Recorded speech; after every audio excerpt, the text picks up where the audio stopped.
তারা বক্তব্যের মধ্যে বলতেছে আমরা সাতপন্থী। সাত সাহেব তিনি সারা ওয়ার্ল্ডের জন্য বিখ্যাত আলেম।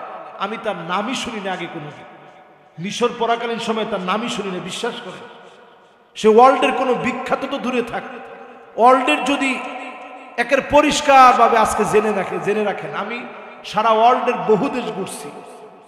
সাত শব্দে আপনারা যত বড় মাপের আলেম মনে করেন, এই মাইকের মধ্যে আমি বলে যাই উনি সারা ওয়ার্ল্ডের, আপনি এখন গুগলে লিখে সার্চ করেন, সারা ওয়ার্ল্ডের 1000 আলেমের ভিতরে সাত সাহেবের নাম আপনি খুঁজে পাবেন।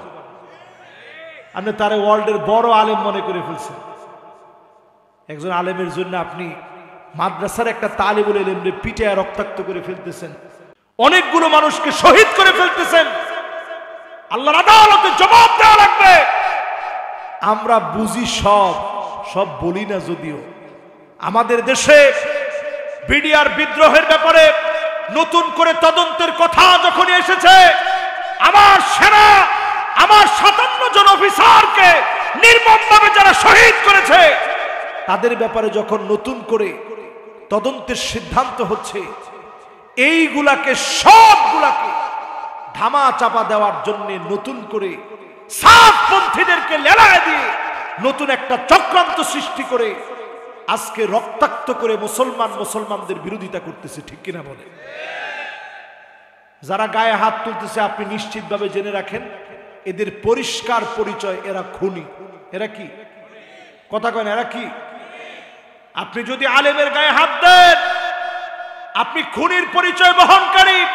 মানসুরিন আলাল হক, আপনার বিজয় হবে না, হকের বিজয় হবে, আলেমদের বিজয় নিশ্চিত হবে ইনশাআল্লাহ। পরে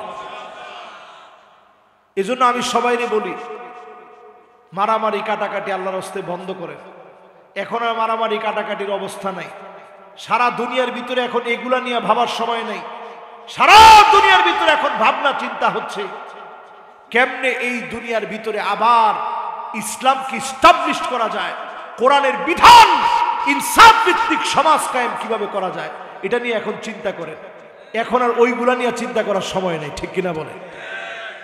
এই জন্য আমি আজকে এই মাহফিল থেকে যতগুলা কথা বললাম, আপনারা কষ্ট পায়েন না, কষ্ট নিয়েন না, আমলের নিয়তে আজকে থেকে নিজেদেরকে পরিবর্তন করেন।